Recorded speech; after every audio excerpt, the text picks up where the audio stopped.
6 round গুলি উদ্ধার করা হয়েছে। সেখানে রয়েছেন আমাদের সহকর্মী মহিম মিজান, আমরা চলে যাচ্ছি তার কাছে। মহিম, এই মুহূর্তে সবশেষ খবর কি আছে আমাদের জানান।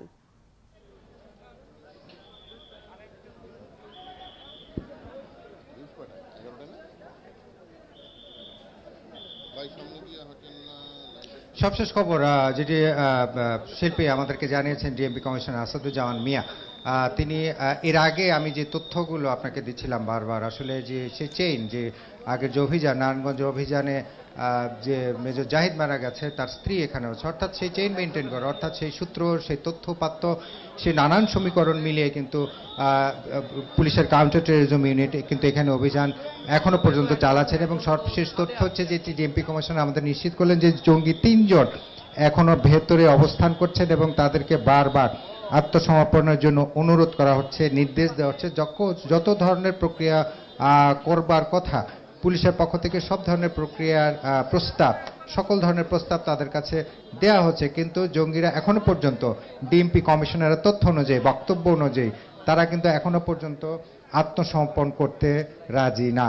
তো পুলিশের কাউন্টার টেরোরিজম ইউনিট বা অন্যান্য যে কম্পোনেন্টগুলো রয়েছে তারা কিন্তু পুরো বাড়ি ঘিরে রেখেছেন। এবং আসাদুজ্জামান মিয়া আরও একটা বিষয় নিশ্চিত করেছেন যে প্রচুর বিস্ফোরক কিন্তু সেই জঙ্গিদের কাছে রয়েছে, এবং যার কারণে কোনো ধরনের কোনো ঝুঁকিতেই যেতে চাইছেন না আইন শৃঙ্খলা রক্ষাকারী বাহিনীর কর্মকর্তারা। তারা বলছেন যে তারা সর্বাত্মক চেষ্টা চালিয়ে যাচ্ছেন যে তাদেরকে আত্মসমর্পণ করানোর জন্য, যাতে কোনো ধরনের কোনো অপ্রীতিকর বা কোনো ধরনের কোনো নাশকতার ঘটনা অন্তত এই বাড়িকে ঘিরে না ঘটে।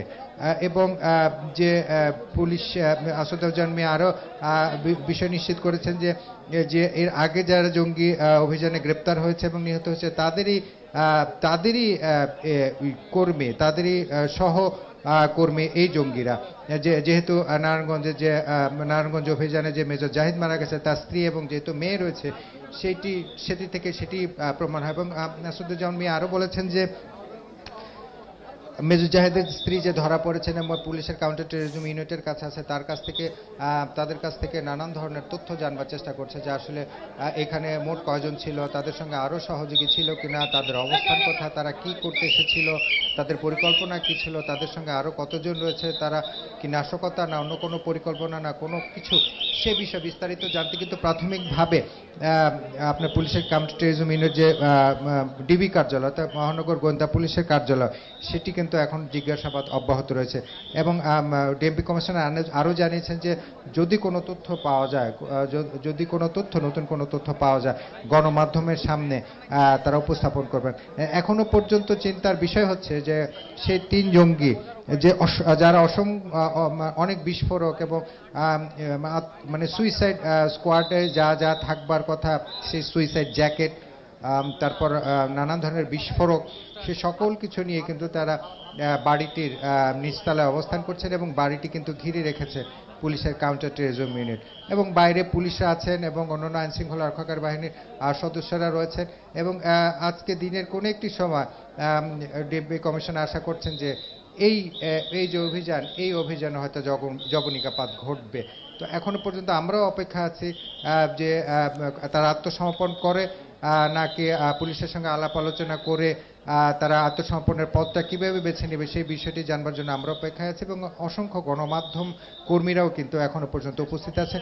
এবং সেই সূত্রে বলা যেতে পারে, যদিও ডিএমপি কমিশনার আসাদুজ্জামান মিয়া তিনি গণমাধ্যমের সময় কথা বলেছেন, কিন্তু অভিযান এখনো অব্যাহত রয়েছে এবং সেটি যে পর্যন্ত সম্পূর্ণ না হবে সে পর্যন্ত কিন্তু পুরো এলাকা কিন্তু আইন শৃঙ্খলা রক্ষাকারী বাহিনীর সদস্যরা ঘিরে রাখবেন এবং চেষ্টা করবেন যাতে অক্ষত অবস্থায় এই জঙ্গিদের এই বাসা থেকে বের করে নিয়ে আসা যায়।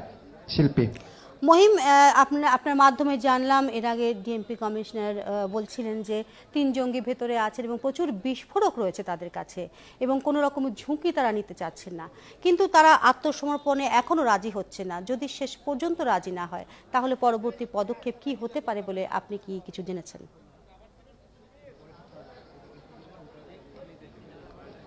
ওই যে হচ্ছে যে লোকগুলোতে থাকে তার যে মেয়ে যে বাড়িটা ভাড়া দিয়েছে, যে আইডেন্টি কার্ড নিয়েছে, সবকিছু যে মেয়েটা করেছে, হ্যাঁ, তা দেখে আসলাম সে বাসায় আছে। হ্যাঁ, এখন অনেক বিস্ফোরক রয়েছে যেটা আসাদুজ্জামান মিয়া নিশ্চিত করলেন। এখন সেটি ঝুঁকি তো একটু থাকেই, কিন্তু ঝুঁকি থাকলে আসলে এখানে আইন শৃঙ্খলা রক্ষাকারী বাহিনীর পক্ষ থেকে কিন্তু বারবারই তাদেরকে আত্মসমর্পণ করার জন্য অনুরোধ করছেন এবং নির্দেশ দিচ্ছেন। দুই প্রক্রিয়ায় কথাবার্তা হচ্ছে। এখন জঙ্গিদের পরবর্তী মুভমেন্ট কি, তারা এই বাসা থেকে বের হতে পারবে না, সেটা অক্ষত অবস্থায়। সেটি যদি পুলিশের সঙ্গে আত্মসমর্পণ না করে, সে বিষয়টিও পুলিশ তাদের সঙ্গে কথা বলছেন, তাদেরকে অনুরোধ করছেন, তাদেরকে নির্দেশ দিচ্ছেন সকল ধরনের অর্থাৎ পুলিশ চাইছে যে আপনি যে বললেন যে বিস্ফোরক রয়েছে, সে বিস্ফোরক থাকবার কথাই কিন্তু মাথায় রেখে কিন্তু তারা আত্মসমর্পণের নির্দেশ দিচ্ছেন, বলছেন, বারবারই বলছেন যাতে যাতে আশেপাশে মানুষ রয়েছে বা এই ঘনবসতিপূর্ণ এলাকা, এবং যেহেতু তারা গ্রেপ্তারের প্রক্রিয়ার মধ্যে রয়েছে, সেহেতু যেহেতু পালাবার কোনো উপায় নেই, সেহেতু তাদেরকে বলা হচ্ছে যে তারা যে কোনো মূল্যে যাতে তাদের কাছে যা যা রয়েছে সমস্ত বিস্ফোরক বা সমস্ত অস্ত্র নিয়ে যাতে আত্মসমর্পণ করে। সেই অনুরোধই কিন্তু ডিএমপি কমিশনের এই জঙ্গিদের কাছে করে করে করে রেখেছেন আর কি। কিন্তু এখনো পর্যন্ত যেটি তথ্য, তারা কিন্তু এখন আত্মসমর্পণ করছে না, এবং কখন করবে, আদৌ করবে কিনা সে বিষয়টি কিন্তু আলাপ আলোচনার মধ্যে রয়েছে। তো ঝুঁকি রয়েছে, বিস্ফোরক আছে, ঝুঁকি রয়েছে, সবকিছু মাথায় রেখে কিন্তু পুলিশের কাউন্টার টেরোরিজম ইউনিট, ডিএমপির কম্পোনেন্ট, গোয়েন্দা পুলিশের শাখা প্রত্যেকে কিন্তু কাজ করে যাচ্ছে। এবং পুলিশের যেহেতু অন্যান্য এই যেহেতু অভিযানে আমি এর আগে বলেছি, কল্যাণপুর অভিযান, নারায়ণগঞ্জ অভিযান, রূপনগর, আজিমপুর, গাজীপুর, সমস্ত টঙ্গী, সমস্ত অভিযান কিন্তু সার্থকতার সাথেই সম্পন্ন করেছে। এবং আইন শৃঙ্খলা রক্ষাকারী বাহিনীর কর্মকর্তারা মনে করছেন যে এই অভিযানও তারা সার্থকতার সাথে সম্পন্ন করতে পারবে। বিস্ফোরক রয়েছে এবং অস্ত্র রয়েছে, সে কারণে দুশ্চিন্তা রয়েছে। সবকিছুকে মাথায় নিয়ে, কারণ পুলিশের এই ধরনের অভিযান নতুন নয়, অবশ্যই তারা ছক আঁটছেন, তারা কথা বলছেন এবং তাদের নিজের কৌশল অনুযায়ী কাজ করে যাচ্ছেন যে কিভাবে তাদেরকে এইখান থেকে গ্রেফতার করে নিয়ে যাওয়া যায়। শিল্পী মহিম, আমরা আপনার মাধ্যমে জানলাম এবং বারবারই জানতে পারছি যে ভেতরে 3 জন রয়েছেন জঙ্গি, এবং তাদেরকে নানাভাবে আইনশৃঙ্খলা বাহিনী নানা কৌশলে তাদেরকে আত্মসমর্পণের দিকে নিয়ে যাওয়ার চেষ্টা করছেন, কিন্তু তারা এখনো পর্যন্ত রাজি হয়নি। কিন্তু তারা কি বলছেন, তাদের প্রতিক্রিয়া কি এবং তারা কি বলছেন সে ব্যাপারে কি কিছু জানা গেল? কাদেরি কাদেরি কাদেরি না, তানভীর কাদেরি।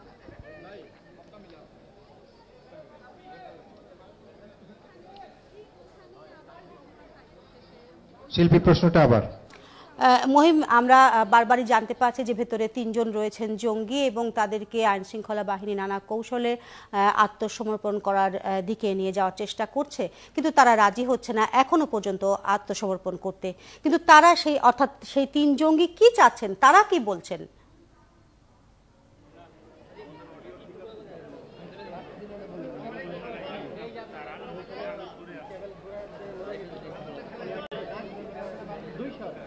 তিন জঙ্গি এখনো পর্যন্ত কি বলছেন সে বিষয়টি আমি সরাসরি সম্প্রচার করেছি ডিএমপি কমিশনার বক্তব্য।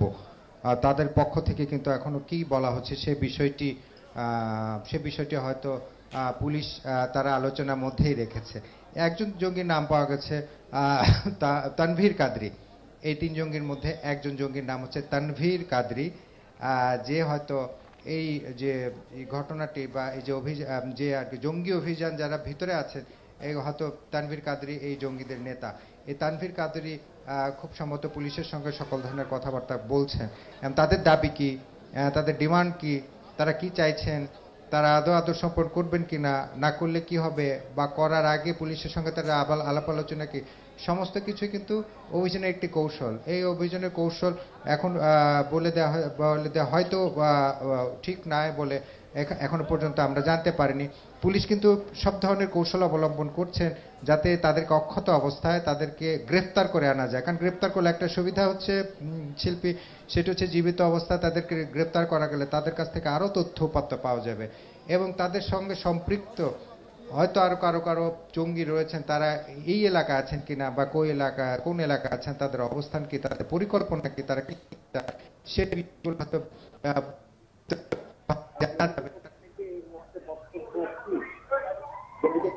হয়তো অবস্থা তাদেরকে গ্রেফতার করার জন্য যাতে পরবর্তী তথ্যপত্র পাওয়া যায়। জঙ্গিদের পক্ষ থেকে এই মুহূর্তে বক্তব্য কি, জঙ্গিদের পক্ষ থেকে এই মুহূর্তে বক্তব্য এই বিষয়টি পর্যন্ত ক্লিয়ার নয়, মানে কি পরিষ্কার নয় এখনো। কিছু বলতে আমাদের এসে পৌঁছে, যার কারণে এখন পর্যন্ত স্পষ্ট করে বলা যাচ্ছে। আমরা অবশ্যই জানবো শেষ হইলে অবশ্যই আমরা পুলিশের কাছে জানতে পারবো আসলে তাদের কাছে তাদের ডিমান্ড কি ছিল, আদৌ ছিল কিনা, বা তারা কি চাইছেন, এটি অবশ্যই আমরা পরবর্তীতে জানতে পারবো। শিল্পী মহিম, আপনি বলছিলেন এবং আমরাও দেখতে পাচ্ছি আপনার মাধ্যমে যে সেটা একটি ঘনবসতিপূর্ণ এলাকা এবং সেখানে প্রচুর মানুষ রয়েছে, গণমাধ্যম কর্মীরাও রয়েছে। আমরা নিশ্চয়ই জানবো পরবর্তীতে সব শেষ খবর আপনার মাধ্যমে। আপনি থাকুন সেখানে, আমরা পরবর্তী সংবাদ সংযোগে আপনার সাথে আবারও যুক্ত হব। চলছে সংবাদ সংযোগ, জানতে চাই আপনার কথাও। যোগ দিন ৭১ ফেসবুকে। সংবাদে থাকুন ৭১-এর সাথে।